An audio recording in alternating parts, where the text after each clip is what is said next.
And when you look at the house, that history of imagination and stubbornness and madness, any of it seems possible.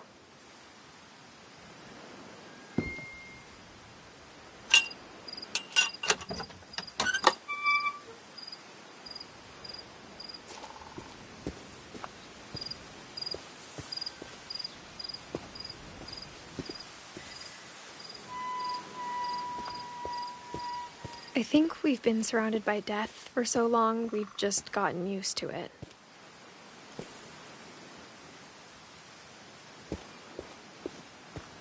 What kind of family finishes building a cemetery before starting the house?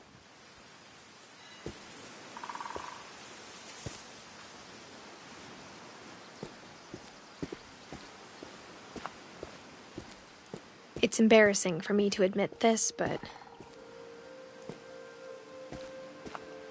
the pet cemetery made me more uncomfortable than the human one.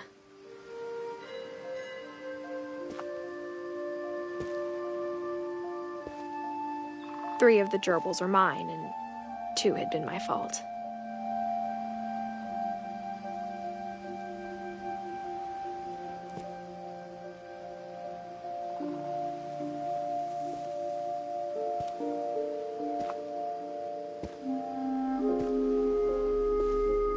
Sven built the house, but it was Edie who designed the cemetery.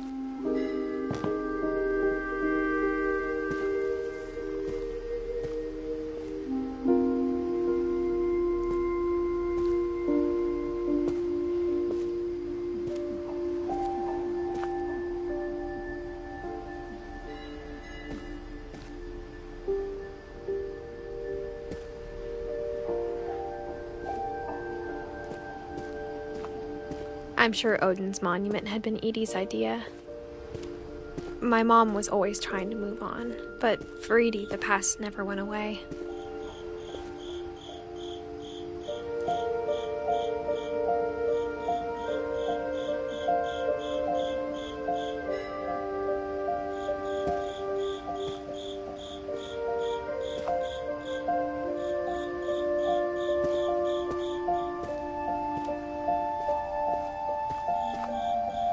She could see it poking out of the water at low tide.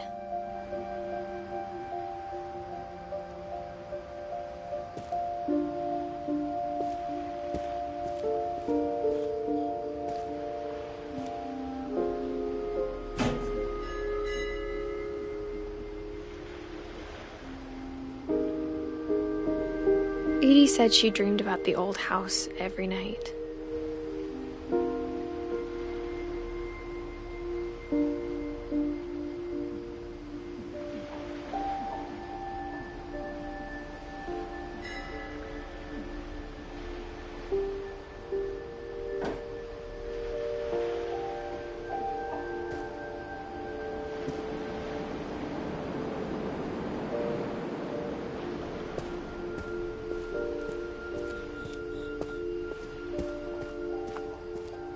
Edie's side was always easier for me to understand.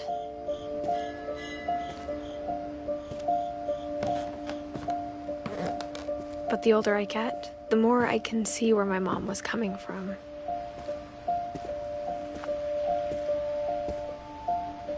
Her dad had been pretty strict, but it wasn't enough to save her brothers. She was just trying to do better.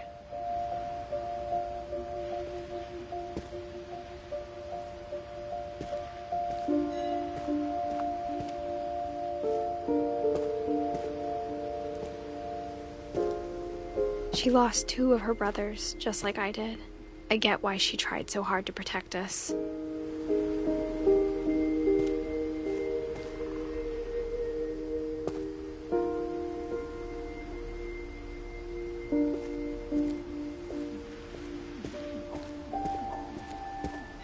There's so many things I wish I could ask my mom now. Part of me thinks this is what she wanted all along. For me to come back someday and find everything out for myself.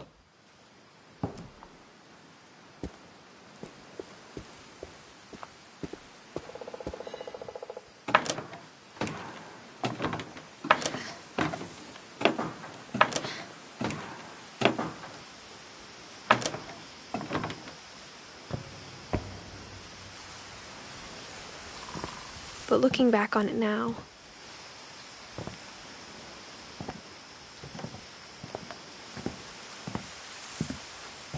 if she told me there was going to be so much climbing, I never would have come when I was 22 weeks pregnant.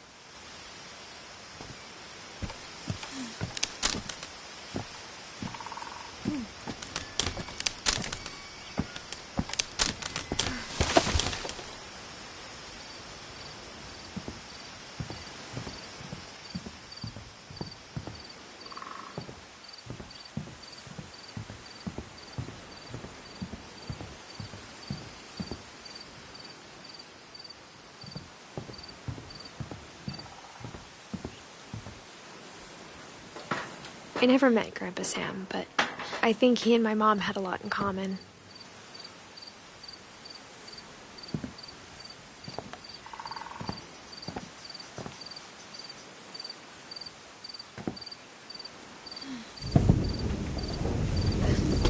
They were both pretty intense.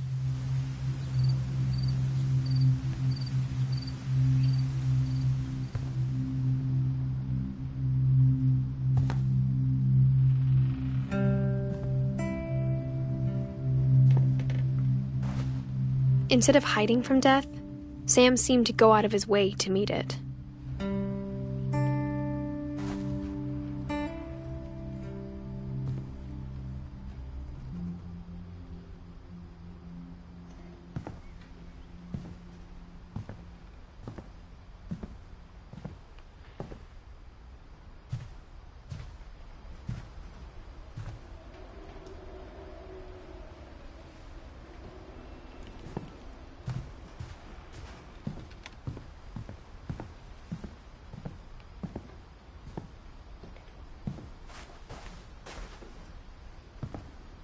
Sam spent his life shooting photos, but Mom said he got nervous being in front of the camera.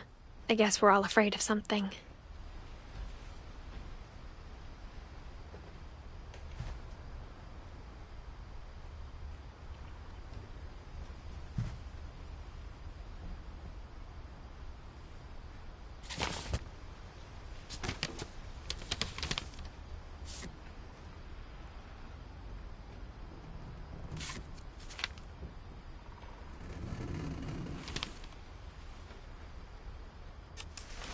Dawn, I promise, you'll never forget this weekend.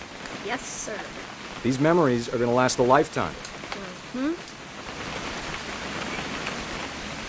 I gonna have to shoot anything? It's a hunting trip, Dawn. Shooting is strongly encouraged. What? Perfect.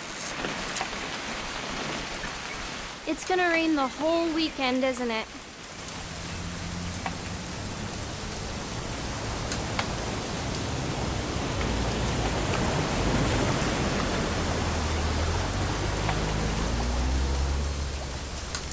I will never forget this weekend, Dad. That's the spirit. Okay, got it. I'm gonna take some pictures, okay? Just be careful. That camera's older than you are.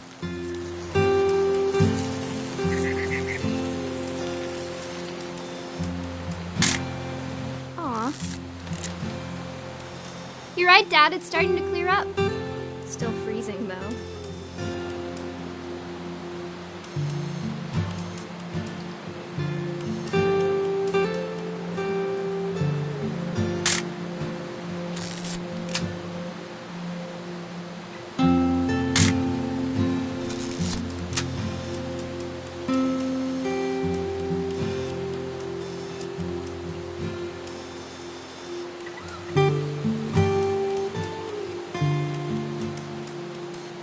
Definitely should not have drunk all that coffee.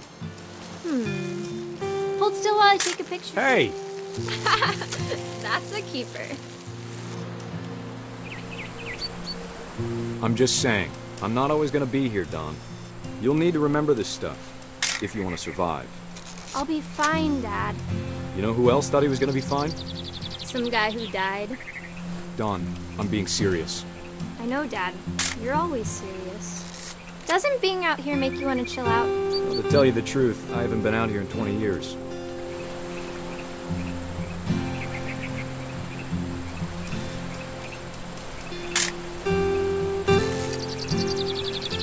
Last time I was with my brother Calvin. Man, that was a great trip. Your grandpa Sven taught us how to fish, how to build a fire. We found an old logging trail. There were deer everywhere. I bet if I could remember where that trail was, we'd spot a buck for you in no time. Give me a minute to check the map.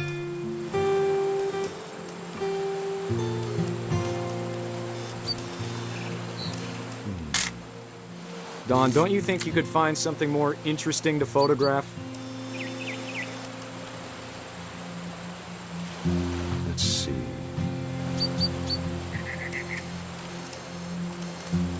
Dad! Good eyes, Don.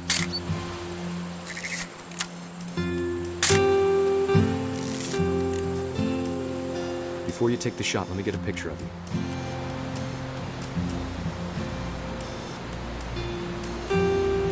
Dad, I... Just... Let me get behind you. Do I have to do this? Don, you don't have to do anything. But if you want to survive, you'll need to be strong. Great shot, Don!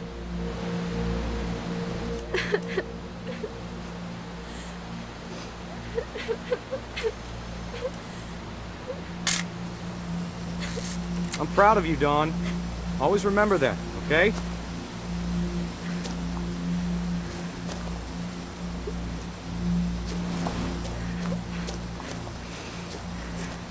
Sorry, Don. Just gotta reset the timer.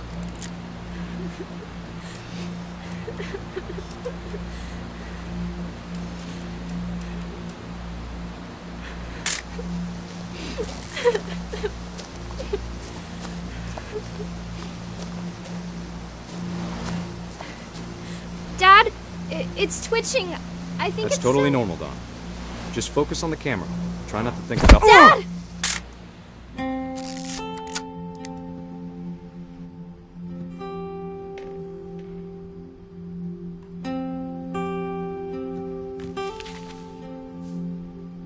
Of all these stories, that's the one I wish most that my mom had told me.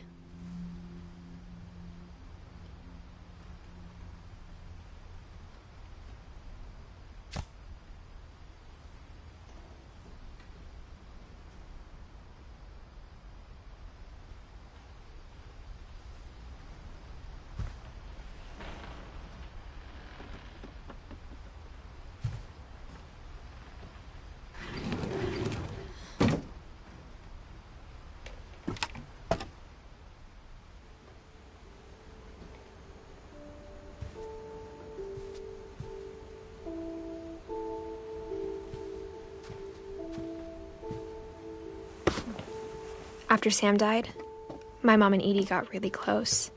They'd both lost a lot.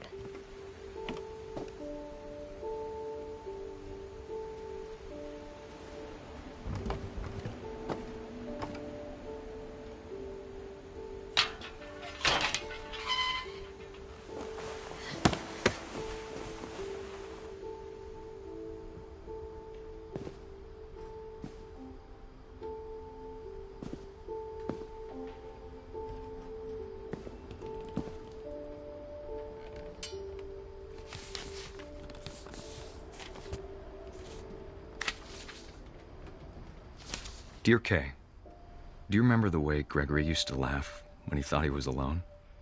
Like something funny was happening, but only he could see it.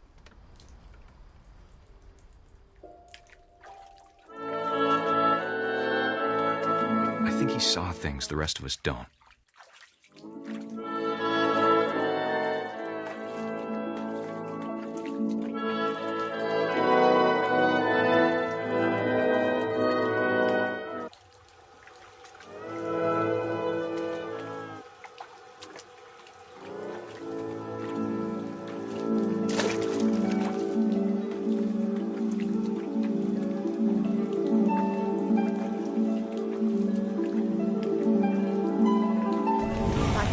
Gregory, it's time to...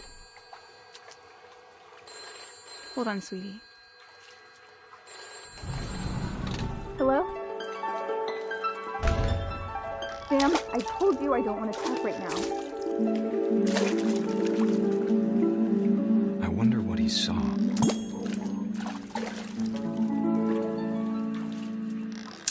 What his world was like.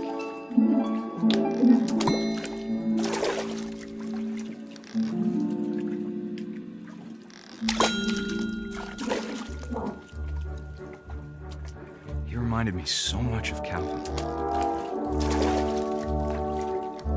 Lost in his imagination.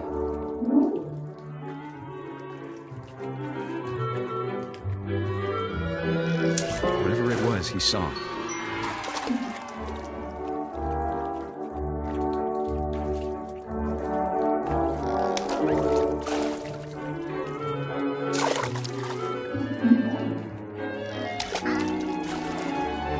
It sure made him happy.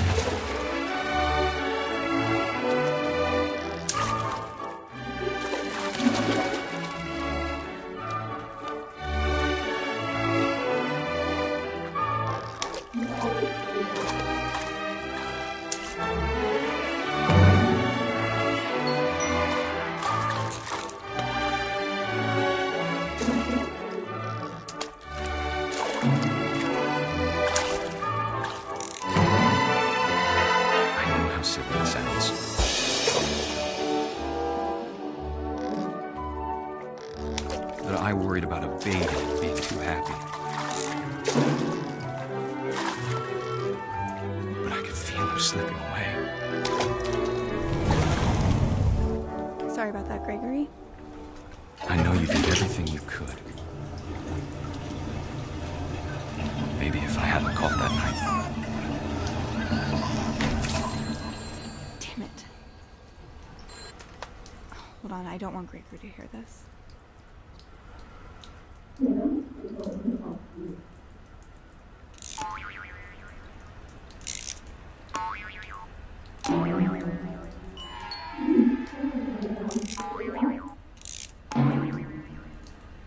I wish he could have told us about the world he saw.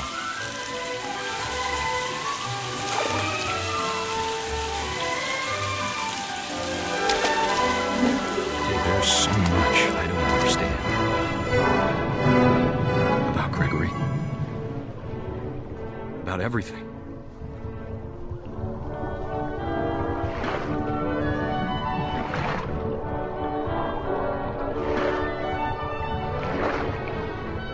But I know what happened wasn't your fault.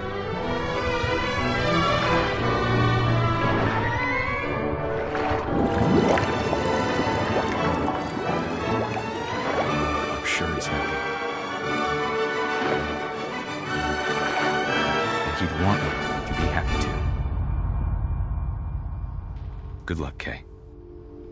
Love, Sam.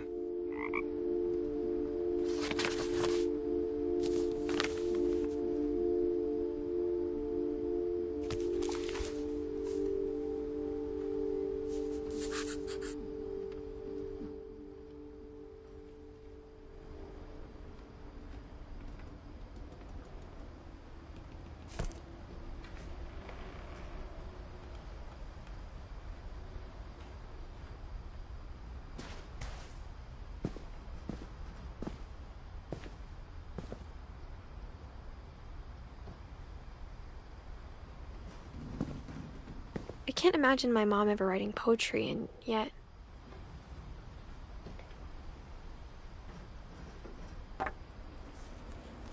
A poem for Gus, who always said the wedding was a bad idea. Our father never hit us kids, at least not very hard, before the day my brother said with teenage disregard that he'd be dead before he'd see a wedding in our yard.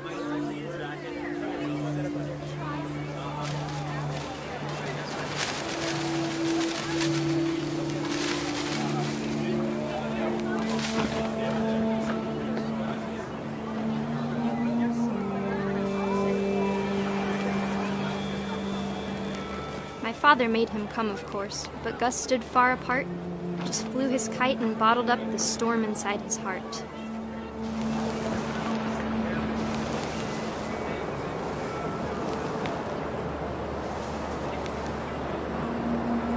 Tried to talk him out of it, but though he'd never met her, "We don't need a stepmom," were the words that I now pronounce you husband and wife. You may kiss the bride.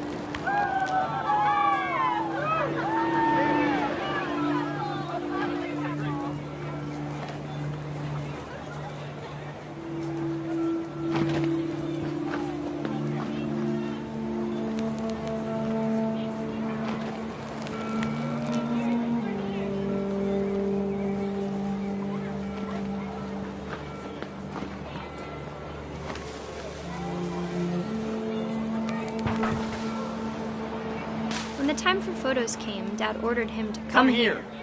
But Gus declined, and as a sign held up his middle finger.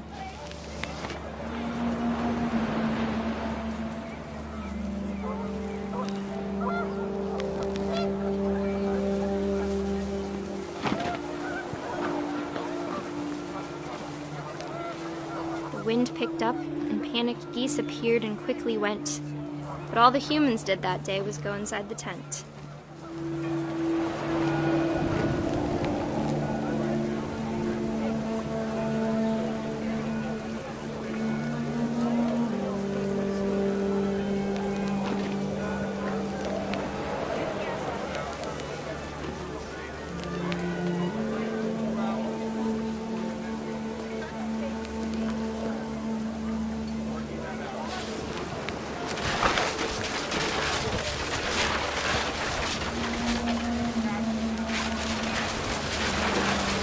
Rain came down in buckets then, but no one seemed afraid that nature might destroy the tent our dad had crudely made.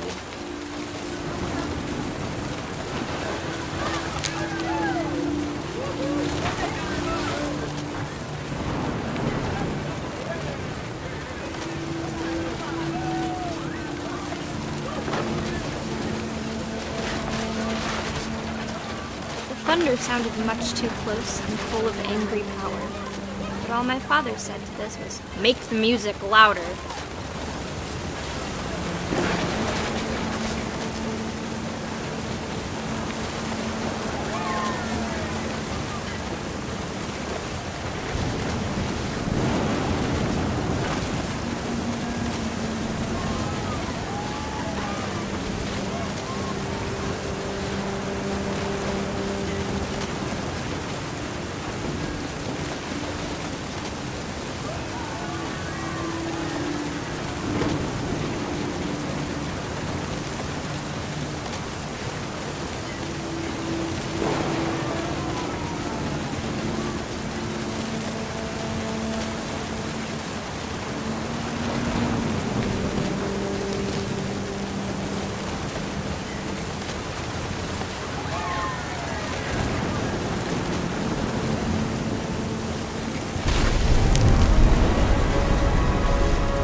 I wish that I could truly say I thought about you on that day.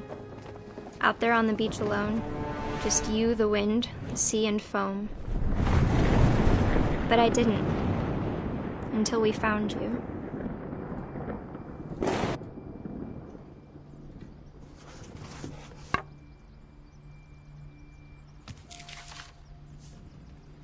She never talked about him, but Mom told me once if I was a boy, they were going to name me Gus.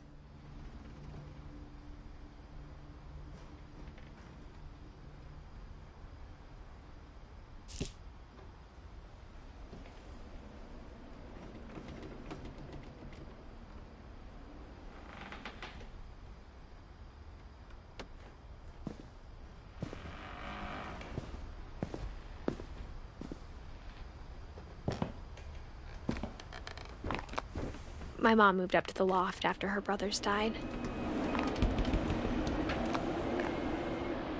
At the time, it was as far away as she could get.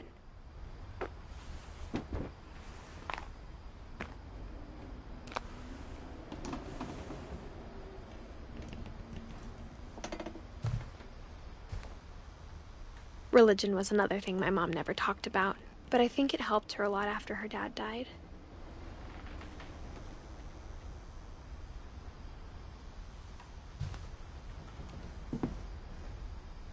She spent a summer building houses in Calcutta, where she met my dad, Sanjay.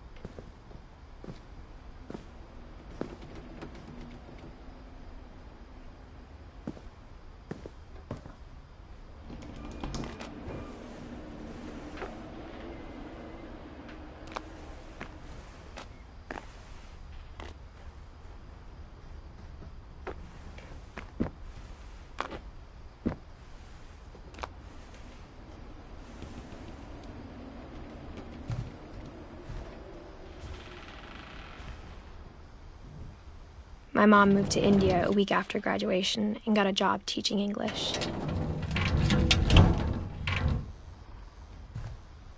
Louis was born a year later.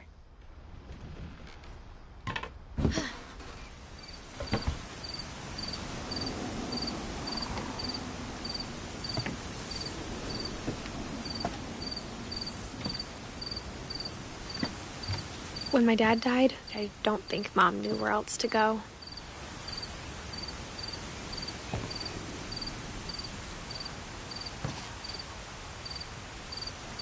I'm sure Edie was happy to have her back.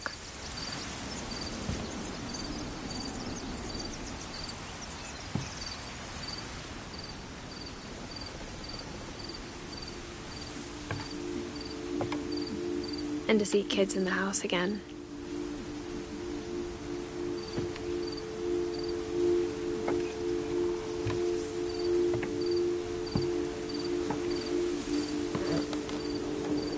The house had to get a little bigger, but Edie was used to that.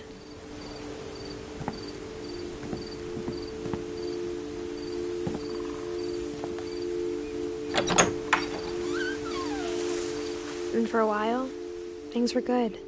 Almost normal.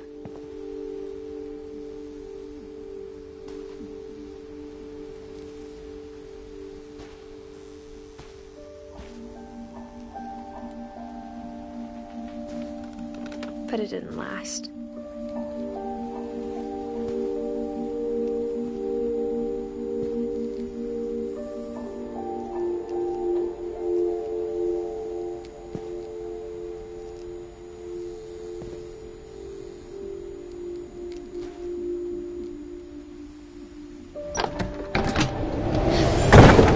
The beginning of the end was Milton's 10th birthday, when Edie gave him a castle.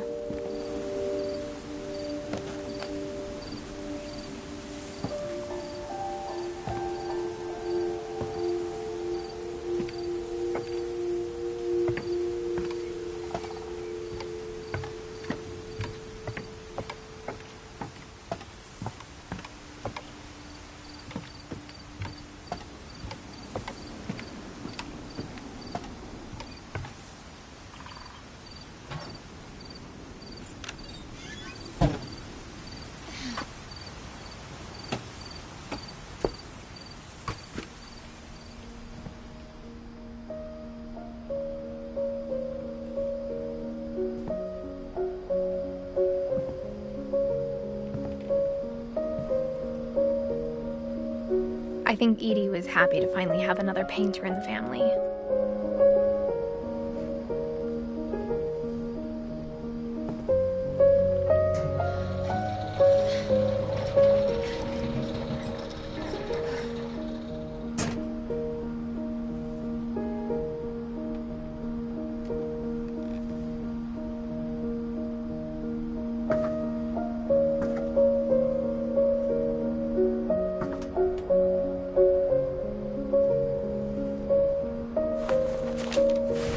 Milton Finch in The Magic Paintbrush.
was 4 when Milton disappeared.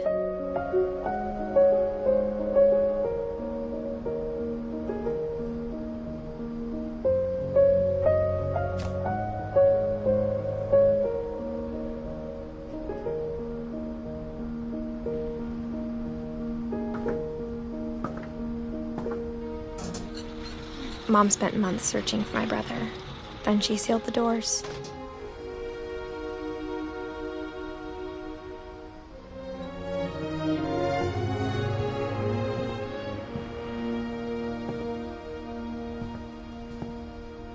Whatever Milton had found in the house, Mom didn't want it getting out.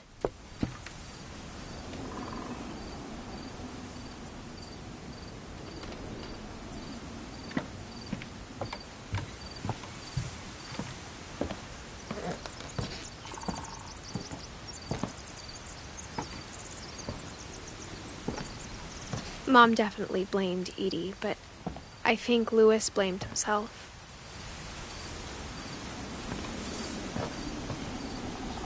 After he graduated, he just spent more and more time in his room, until Mom got him a job at the cannery.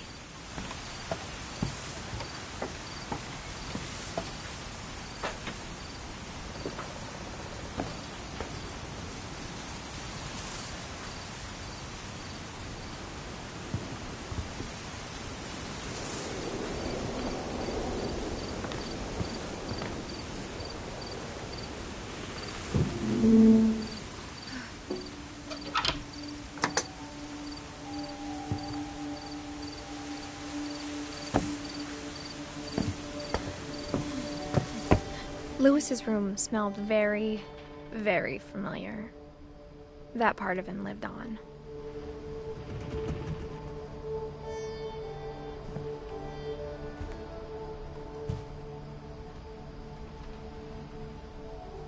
Louis and I spent a lot of time playing games together, but he was surprisingly bad at them. He died a lot.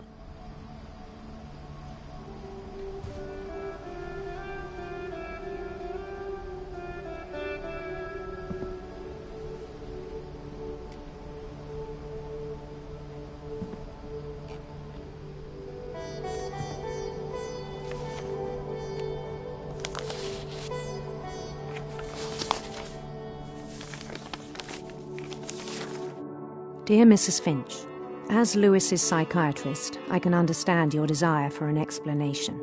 As I see it, the trouble began in January, shortly after we convinced your son to seek treatment for substance abuse.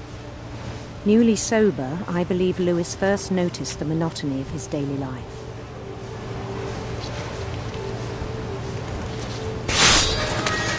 He kept working at the cannery, but he withdrew part of himself. In our sessions, I saw the same behavior. His mind began to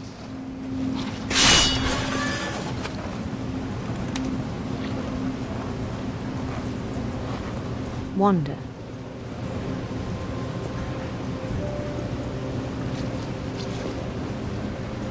I asked him to describe it.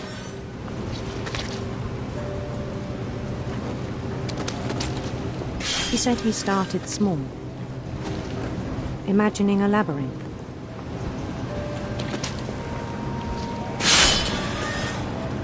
He'd feel his way about. Then something moved. Bats. And toads.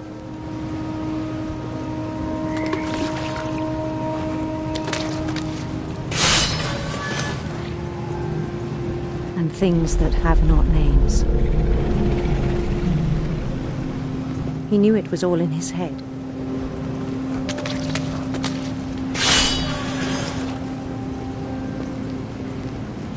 But he took it very seriously.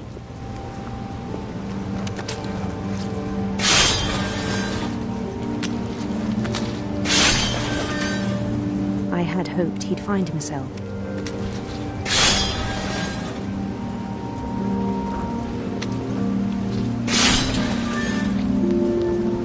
But he found something more.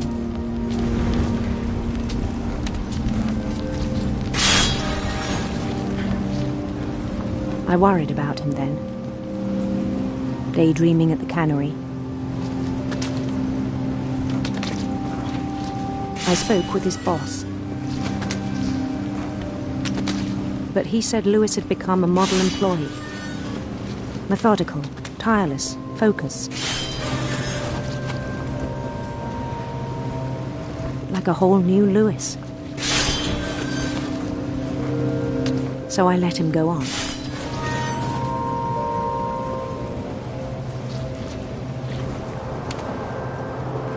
I even encouraged him.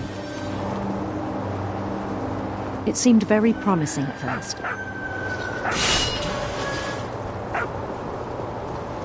He told me he'd made a new friend.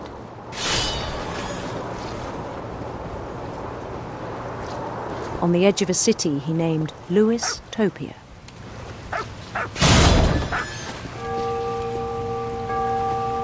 He built the city up slowly, brick by brick.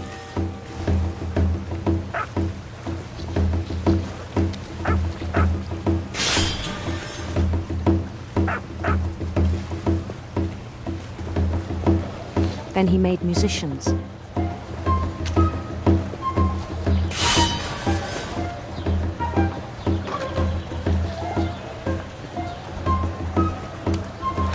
And songs for them to play.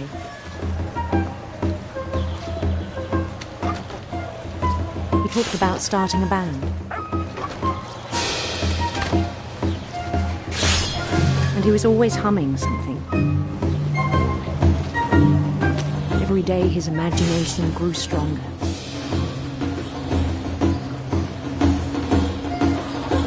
He no longer spoke at the cannery. But his chopping was as reliable as ever.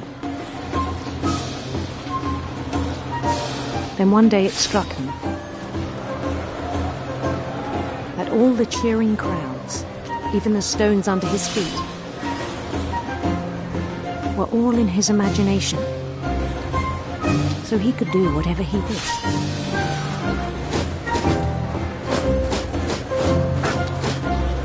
He held an election for mayor.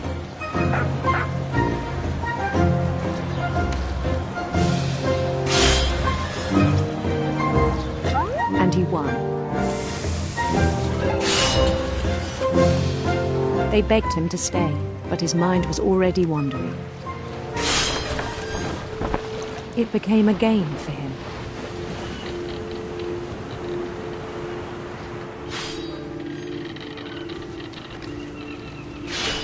He'd conquer a city, then immediately push on.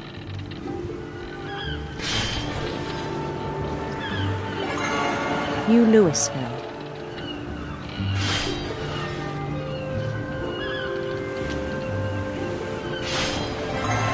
St. Louis.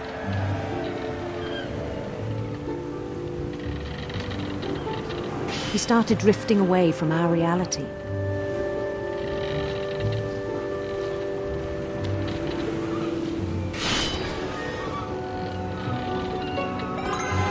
Minneapolis. Until one day he forgot to go home from the cannery. Even as his mother pleaded with him, part of Lewis kept sailing on.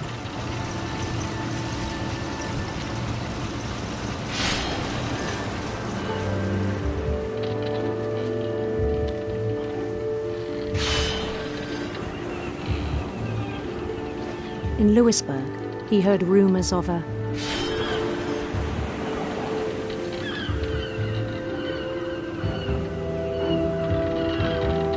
handsome queen.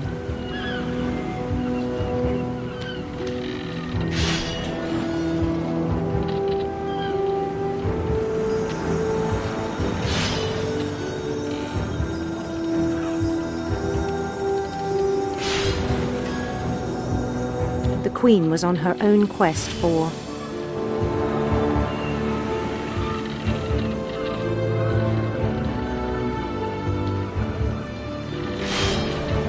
radiant rainbows.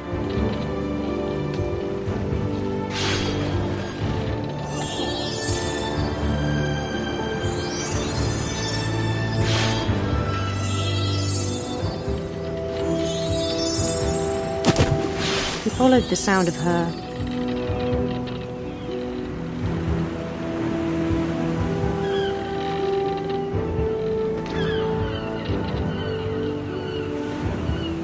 electric sitar.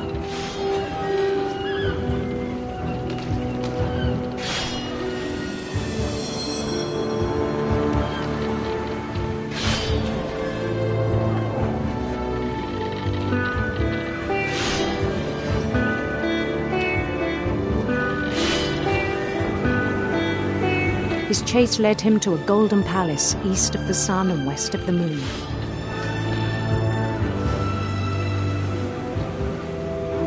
Even then, his logic remained sound.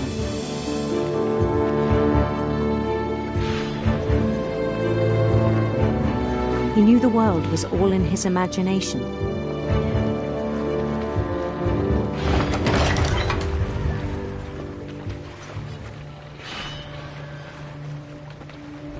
But he was so proud of having created it.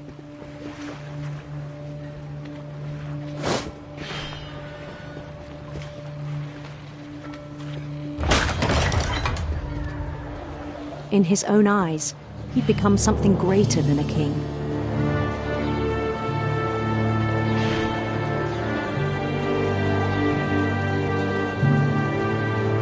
For someone who'd never known success in the real world, I think it was overwhelming. And then it struck him that the real Lewis was not the one chopping salmon, but the one climbing the steps of a golden palace.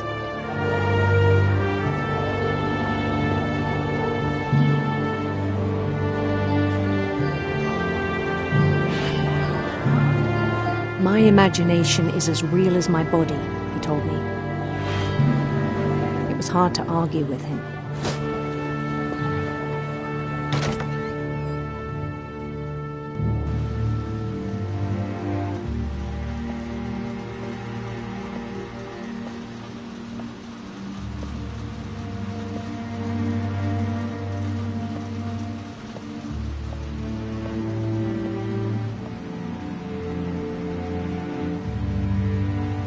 Began to forget the world we know.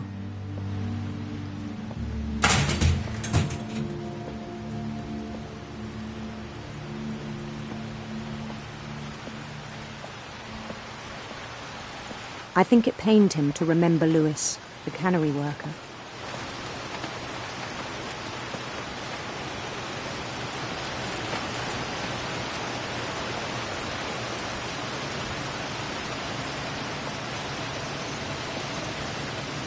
He began to despise the man with a royal contempt.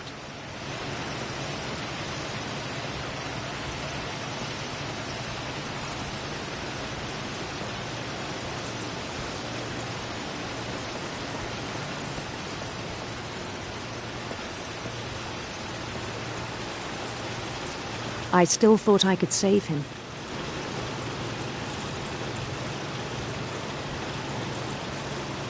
Even after he said he was being crowned king over all the lands of wonder.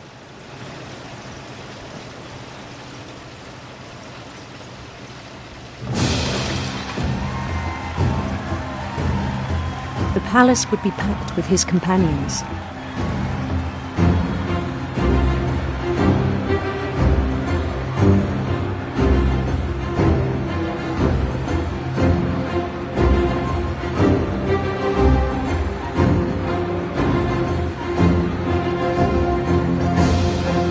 Including the wise Calico who'd insisted on advising him.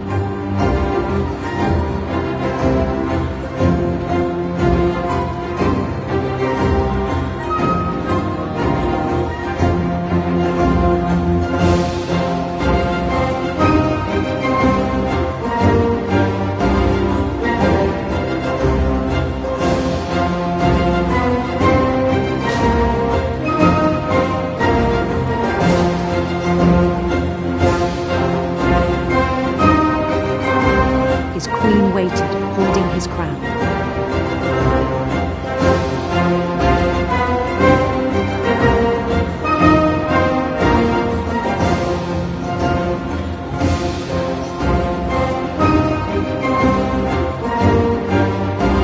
There was only one thing left to do.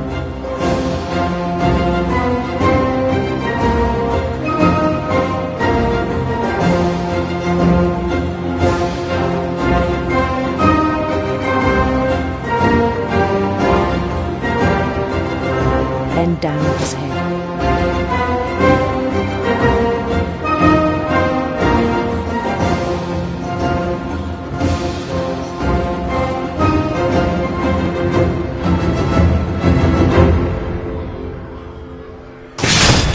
The rest I think you know. Mrs. Finch, your son was a kind man who will be missed by all of us who knew him.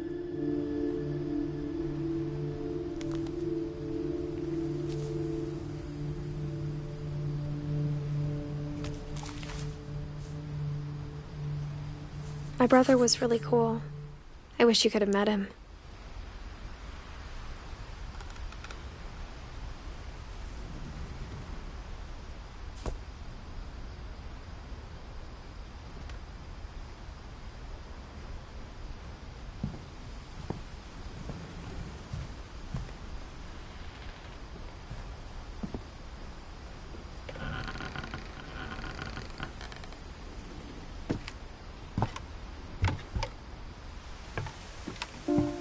On the way back from Lewis's funeral, my mom told me to start packing. She waited until the day before we left to tell Edie.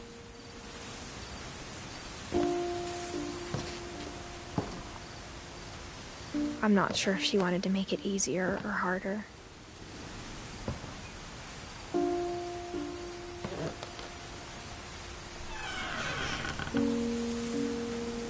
I wish we'd stayed.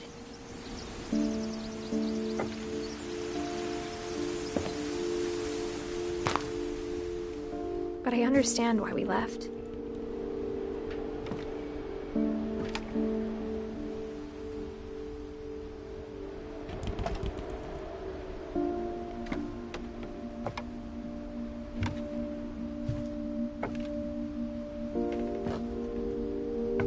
My mom ended up leaving everything behind.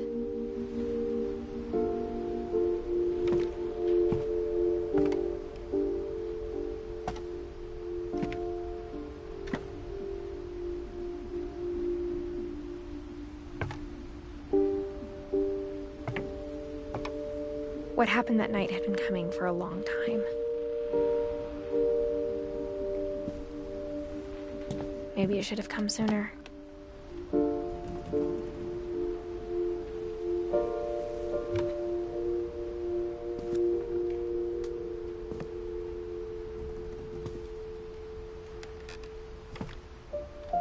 But it had to end one way or another. All that's left now is to tell you about that last night.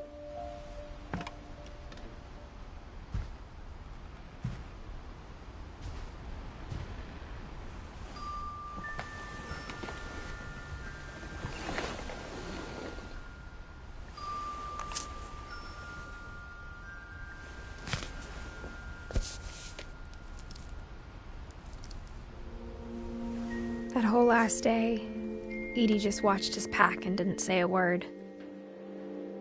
Until supper, when she raised her glass and said, "To our final night together, and all our final nights apart." Grandma, you know what I said about alcohol. Some of your medications are very Edith, specific. I left a present for you in the hallway. Why don't you go open it? The grown-ups have to argue now. I'm sorry, you're right. We're all leaving tomorrow. Let's just enjoy our last... I'm not leaving. Edith, you're excused.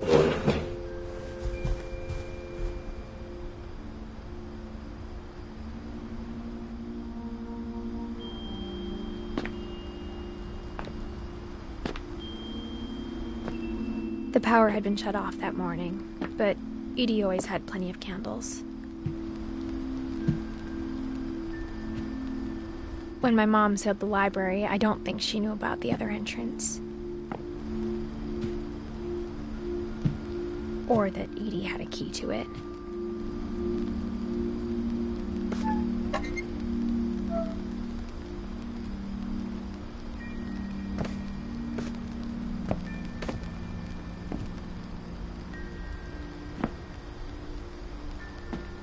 thing you're afraid of isn't going to end when you leave the house.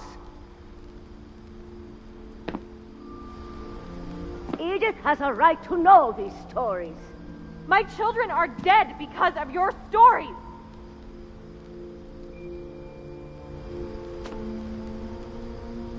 I think it's best if Edith and I leave tonight.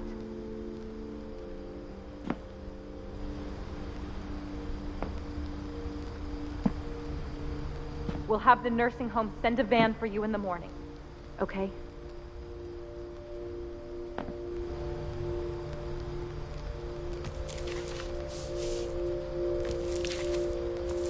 Dear Edith, there's so many stories I wish I could tell you, but there's only time for one.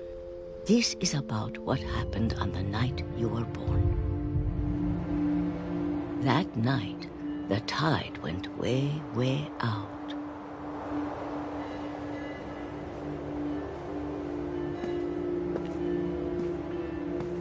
It was the first and last time I ever saw the old house aground. There'd been an earthquake out in the middle of the ocean. They called it the lowest tide in 1,000 years. God, it smelled awful. You know, I've seen that house every day of my life.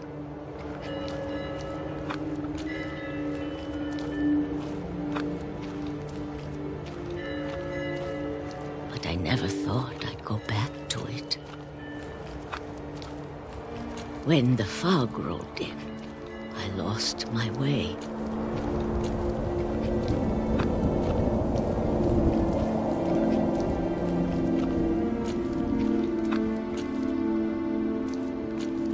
I got turned around.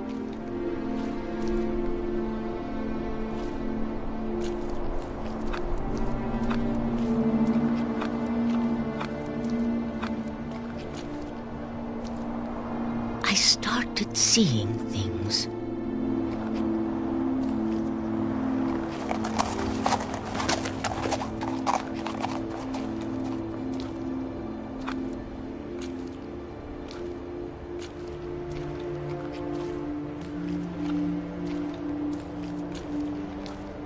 Things I'd forgotten had ever existed.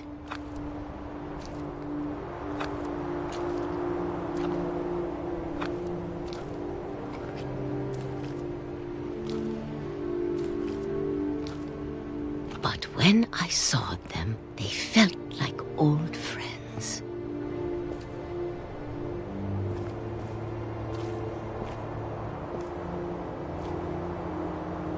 That night, a lot of things came back to me.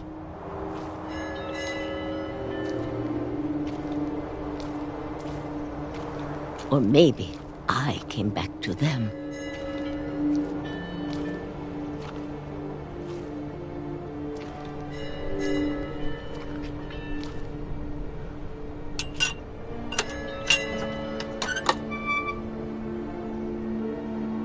Things I can't explain, but that I need you to try and... Edith, what are you doing in here?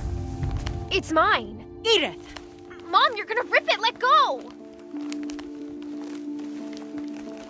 I kicked and screamed, but Mom dragged me to the car. I never saw Great-Grandma Edie again. The next morning, the van came to pick her up, but she was already gone. After that, we moved around a lot.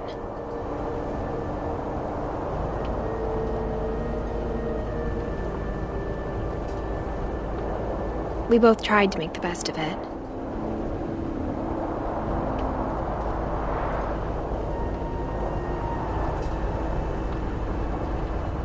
A few years went by.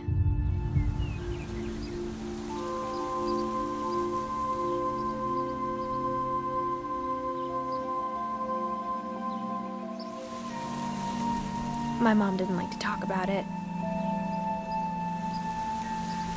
But she started getting sick a lot. The rest happened pretty quickly.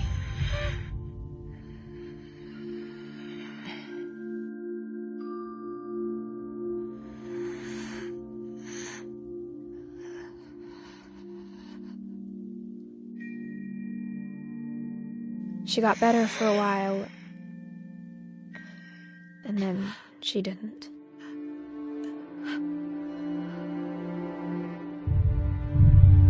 And then I was alone. The last Finch left alive.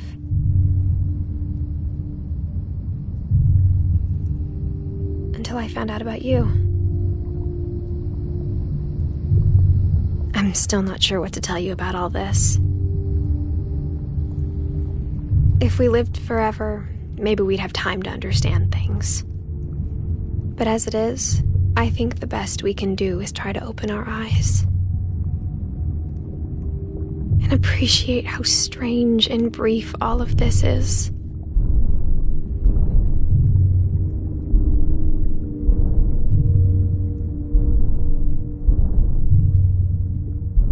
This journal was supposed to be for you. But now I hope you'll never see it. I just want to meet you. And tell you all these stories myself. But I guess if you're reading this now, things didn't work out that way.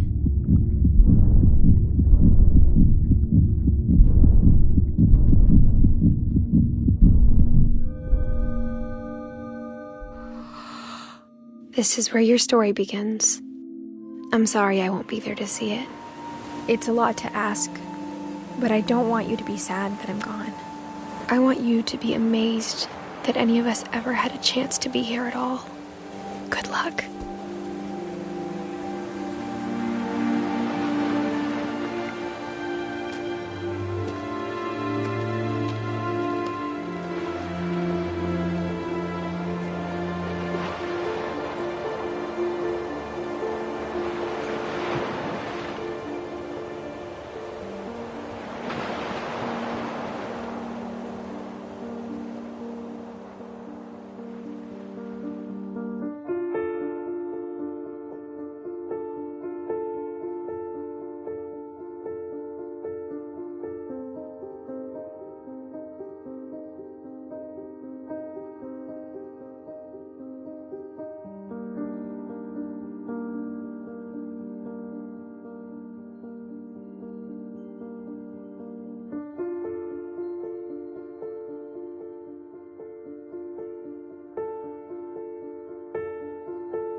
A lot of this isn't going to make sense to you, and I'm sorry about that. I'm just going to start at the beginning, with the house.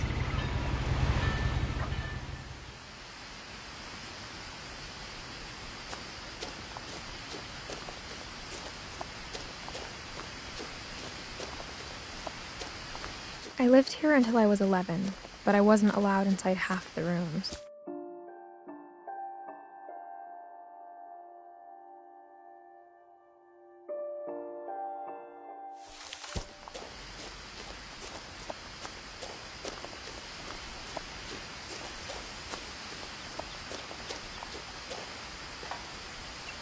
Inside the mailbox were bills from 7 years ago, marked urgent, open immediately.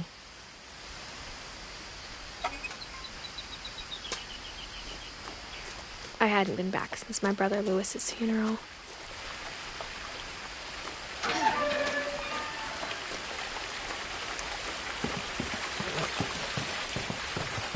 In her will, my mother left me a key, but didn't tell me what it unlocked. Maybe she thought I'd know. Or she thought that the mystery would be enough to bring me back.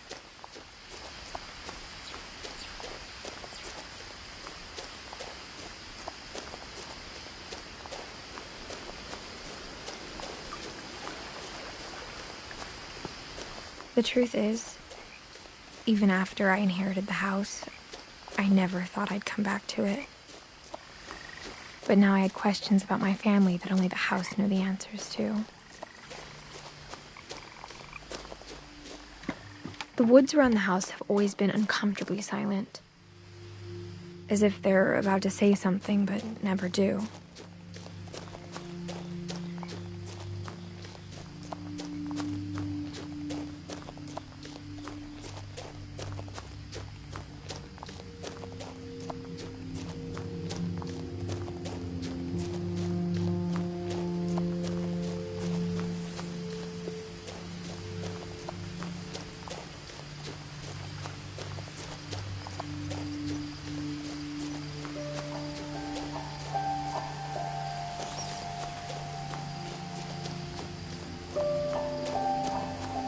The house was exactly like I remembered it, the way I'd been dreaming about it.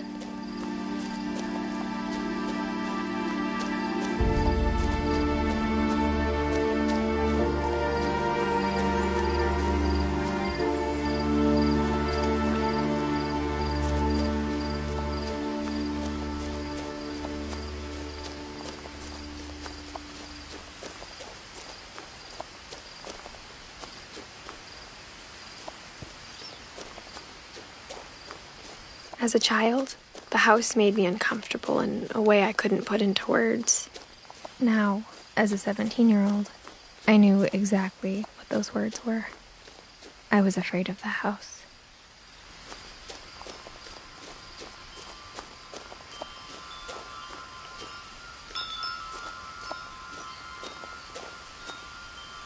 The house felt like it had always been here.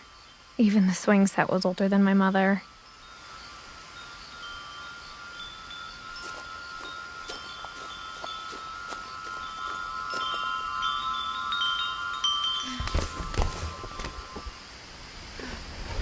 Crawling through the doggy door used to be a lot easier when I was 11.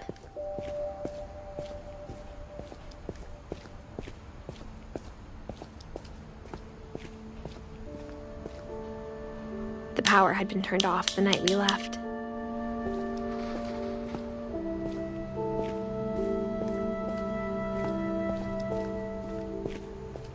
For the first time in years, I felt like I was home.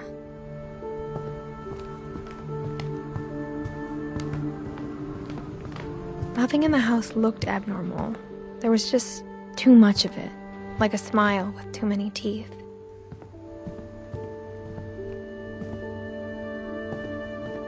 My mom wasn't much of an optimist, but she never stopped believing that my brother Milton was alive.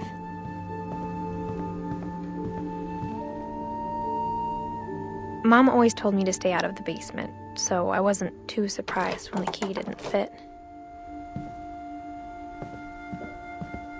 Even the fireplace had a story. Edie told me the bricks came from the original house, after it sank.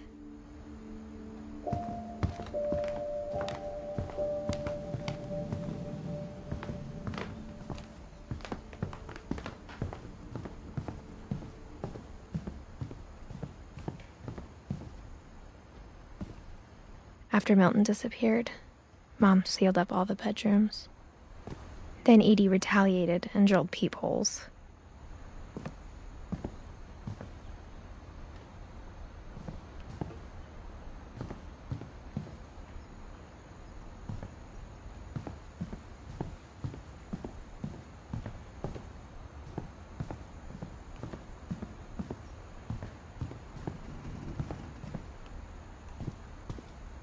Mom must have locked the third-floor stairs on the night we left.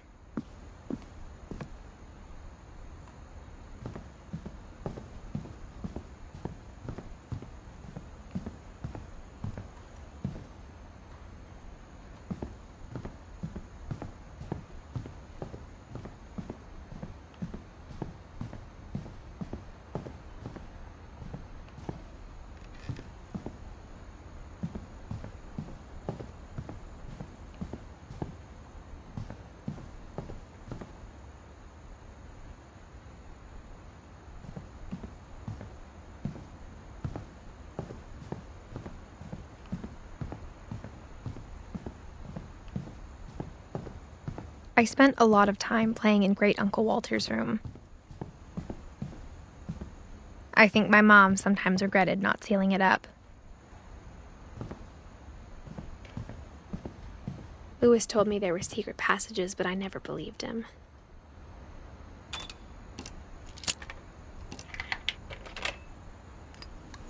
Turns out, my mom was really good at keeping secrets. Now it was time to find out what my mom had been afraid of.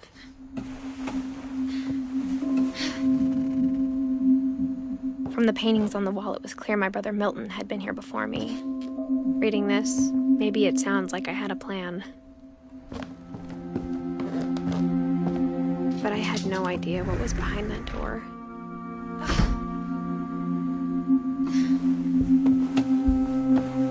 Just like I had no idea where all this was gonna lead. I grew up looking at Molly's room through the peephole. Being inside for the first time, I felt like I'd stepped behind a painting.